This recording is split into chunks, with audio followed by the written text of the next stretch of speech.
We are Lagos Talks 91.3. Let's talk. All right, let's serve out the news hunt for today, and a lot of good news coming from Birmingham. The fourth set of Team Nigeria medalists and their coaches. What is it, Shekun? It's hot. Come on now. Sorry, Jerry. I was starting to. Yeah, but there are many ways in which you can relay that information. Okay.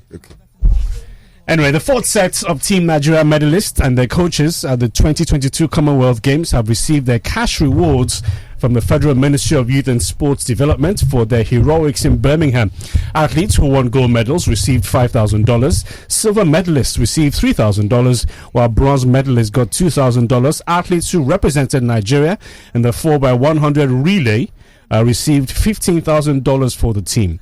Amongst those who got rewarded are women's 100 meters hurdles champion Tobi Amuson, 200 meters silver medalist and long jump winner Ese Brume, amongst others. The coaches and officials also got rewarded by the ministry for their roles in Team Nigeria's success. The Minister of Youth and Sports ensured that 3 weeks camping allowance was paid to all the athletes, even though officially what they should have gotten was camping allowance for just 2 weeks. Well, let's go now to boxing. The participation of transgender people in combat sports is a controversial issue. It is argued that the transgender women have an unfair advantage over the cisgender women in competitive sports and may put that at risk because of sex differences in human physiology. And these differences are not sufficiently reversed by transgender hormone therapies. Another party argues that medically prescribed puberty blockers and estrogen suppress testosterone levels and reduce muscle mass in transgender women, reducing potential competitive advantage. The values of the World Boxing Council, WBC, are loyalty, fairness, integrity and equity. That is why the WBC announced that at the next annual convention, transgender boxing will be one of the main topics to be discussed. In boxing, Tyson Fury has urged Derek Chisora to accept his offer to fight him in a trilogy bout. The WBC heavyweight champion, 33, said he was retiring after his last win over Dillian Whyte in April. Before speaking on Instagram, Fury revealed he had made an offer to veteran heavyweight Chisora, whom he had beaten twice. Chisora, 38, defeated Kubrat Pulev on points in July and has resisted calls for him to retire. Chisora's promoter, Eddie Hearn, confirmed last week Chisora had received an offer from Fury's camp but had turned it down as it wasn't enough money. From tennis, Serena Williams has suggested she's set to retire from tennis, saying she will be evolving away from the sport after the US Open. Writing for Vogue, the American 23-time Grand Slam singles champion says she's moving towards other things that are important to me, adding she does not like the word retirement. In an accompanying Instagram post, she wrote that the countdown has begun. She says she'd play at the US Open, where she has won 6 of her major singles titles, later in August. An African Super League is to be announced on Wednesday by CAF President Patrice Motsepe, with the promise of $100 million in prize money for clubs across the continent. The project has been in the pipeline since it was first suggested by FIFA President Gianni Infantino in early 2020 and has been met with almost none of the derision and outrage that followed a similar attempt in Europe last year. Motsepe has promised sponsorship and revenue returns unheard of for African football, where the annual Champions League winner earned $2.5 million in prize money. He has claimed at several previous news conferences that the Super League will allow clubs to pay top talent wages to match those in Europe and therefore allow African teams to keep their best players. The Super League, which is likely to be named the African Football League to disassociate it with the negative connotations of last year's failed European Super League plans, will have 24 teams and start in August of next year. It will offer $100 million in prize money, with $11.6 million for the winner. CAF also intends to pay each African Football Association $1 million annually from the league's earnings. There are 54 member associations of CAF. Also talking CAF stories, Rivers United yesterday got pulled into a playoff game for the CAF Champions League, where their first fixture will be against Watanga of Liberia in the preliminary round to be played between the 9th to the 18th of September. But then they would have a playoff against defending champions Wydad Casablanca if they make it out of that phase for a place in the group phase. Plateau United also got a fixture, AS Stade Matchy of Gabon in the prelims.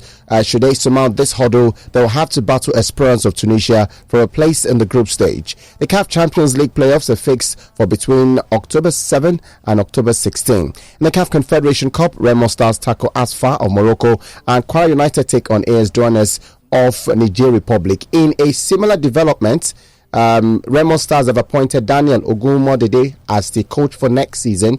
There are also stories ahead of the start of the new MPFL season. The head coach of relegated Heartland, Erasmus Onu, has been touted to take over from Abia Warriors. There's also one Nigerian football story to squeeze right here as well. Former Flying Eagles head coach Paul Aigbogun has been appointed new head coach of Danish second division side Jammerbugt.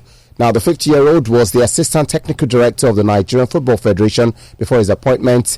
8 Nigerian players are currently on the books of the side for the new season. And as we look forward to the start of the FIFA Under-20 Women's World Cup, it starts today. Nigeria's Falconets coach Christopher Ndajuma says his side is ready to conquer all opposition. The Falconets are looking to win the trophy for the first time after coming second twice in the past. The competition starts today, but the Falconets will play off against France in Group C. There's also Canada and South Korea in that game. The Falconets will play on Thursday. And still talking matters that concern world football, the Qatar 2022 World Cup is just over 3 months away, and as ever, the calendar changes continue after one of the most chaotic qualifying process of all times. However, this time the change would be in the opening match, and this would mean that the start date of this great event would also be affected. FIFA is seriously considering moving the opening of the World Cup, which is currently scheduled for Monday, November 21st, forward by 1 day and moving it to Sunday, November 20, moving the match between Qatar and Ecuador to that day. The reason for this change has to do with the confusing fact of having a couple of games played before the inauguration, which has become a tradition since Germany 2006 is played by the host team. The proposal is that Qatar versus Ecuador will now take place on November 20, and that the Netherlands versus Senegal game will take place on November 21, maintaining the start time of England versus Iran and ending, as is currently the case, that match day with the United States versus Wales game. Well, there's also stories coming through as well from European football ahead of Real Madrid's UEFA Super Cup against Eintracht Frankfurt. Coach Carlo Ancelotti spoke to the media alongside Karim Benzema and Luka Modric. And the coach said and was asked about the first trophy for the season and if Real Madrid can win all 6 that they are competing in: the Super Cup, the Club World Cup, the Supercopa de España, La Liga, Champions League and Copa del Rey. In his words, we'll give our all in every competition, but for us to win all 6 will be very difficult. But I'm confident that we have a better squad than last season.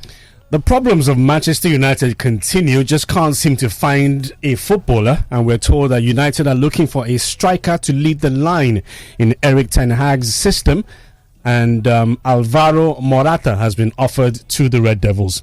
Meanwhile, it's been a busy summer for Roma already, having signed Georginio Wijnaldum, Nemanja Matic, and Paulo Dybala. Now they are reportedly wanting to improve the defense and have asked about Victor Lindelof, who has fallen down the pecking order at Manchester United. Also, United are weighing up a bid for Lazio midfielder Sergej Milinkovic. The Manchester Evening News says United believe they can sign the Serb for 68 million euros. Well, there are also some done transfer deals as well. Let's start off with this. Chelsea have sold Timo Werner to RB Leipzig. He signed a 4-year deal. He was the record scorer for them the last time he played. Chelsea have also agreed with Barcelona to sell defender Marcos Alonso for under 10 million euros. That deal will be confirmed later on. And we gathered Hellas Verona's Giovanni Simeone has attracted attention from Napoli. He reportedly joined on loan, with Napoli having an obligation to buy him outright and signed until 2027.